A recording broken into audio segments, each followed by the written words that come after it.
What's up everyone, my name is Bill Spilker and welcome to my YouTube channel. Today we're going to be talking about the top 10 features of iOS 15 that Apple didn't announce this year. At WWDC, Apple doesn't have enough stage time to announce all the new features, so after they release the beta, the community will find all the hidden features that they've packed into the new version of iOS. Personally, I look at the subreddit iOS betas, and people in there post a lot of the good hidden features from the betas that are currently out, which is currently developer version 1. Before we get into the video, be sure to like this video and subscribe to my channel for more tech related content. At number 10, we have two features under the general features of iOS. First off, they brought back the magnifying glass feature. When you're scrolling through text and you long click it, it'll bring up magnifying glass. This was an old feature in iOS and I don't know why they took it out, but I'm glad to see it back. Another good general feature that came out this year is now in the default video player, you have an option for 2x speed on videos. As a 2x video watcher, I'm very happy to see this built in the OS. At number 9, we have two features under the Spotlight feature in iOS. The first one is when you search for an application and it comes up in the results, you are now able to tap and drag it onto your home screen. So this makes building out your home screens a lot easier. And a second feature in Spotlight is also when you have the application searched and brought up in the Spotlight search, you are able to long press on it and you'll be able to bring up the same menu that you would if you had it on your home screen. So this gives you shortcuts into the app and then also gives you the ability to delete the app right there in Spotlight.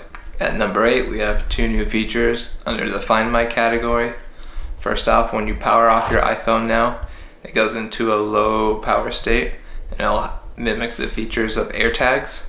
So when your iPhone is turned up in this off in this low power mode, other iPhones, when they walk by, they'll be able to pick up the location, and if your iPhone's marked lost, you'll get a notification through Find My on one of your other devices. And then another feature from Find My this year is if you actually leave your phone in your car or behind somewhere else, as you walk away, your watch will tell you that you left your iPhone behind, so then you can go back and pick it up again. At number 7, we had two new features coming to iMessage. The first one is when you get a message in a different language, you are now able to long press on that message. In the contextual menu that comes up, there's an option to use Translate via the iOS built-in Translate app. So it'll translate the app right there in iMessage for you.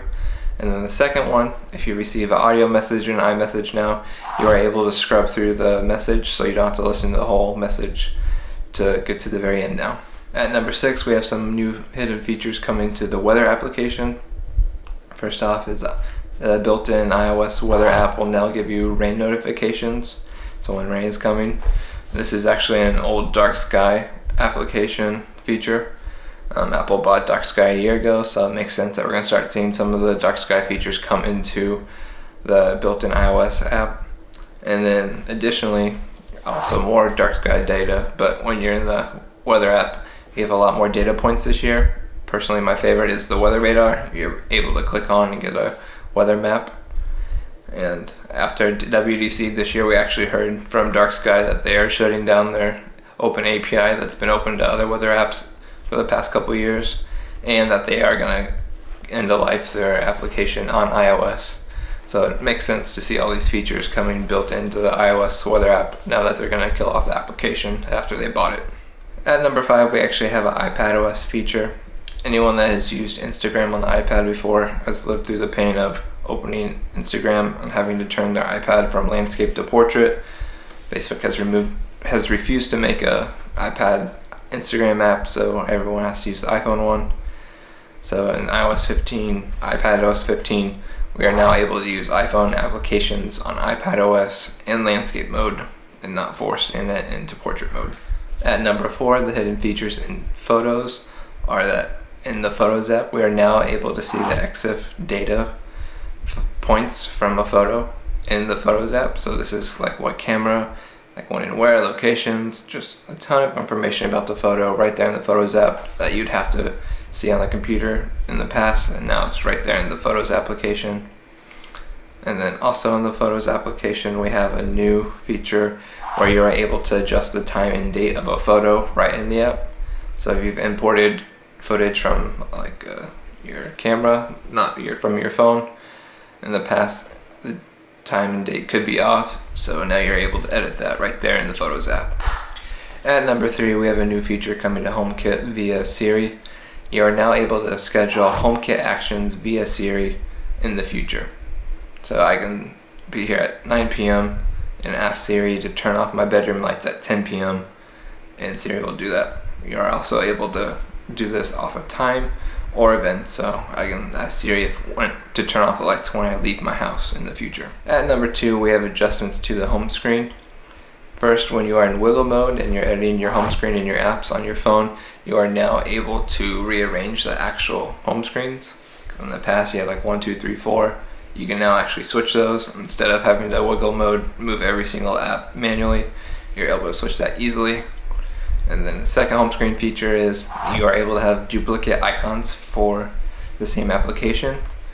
This is related to the focus feature that Apple has released.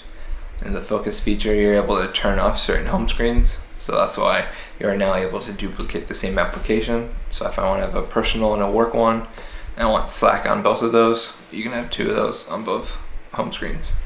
At number 1, we have a new feature coming to our notifications. In iOS 15, we are now able to dictate how often applications are able to notify you.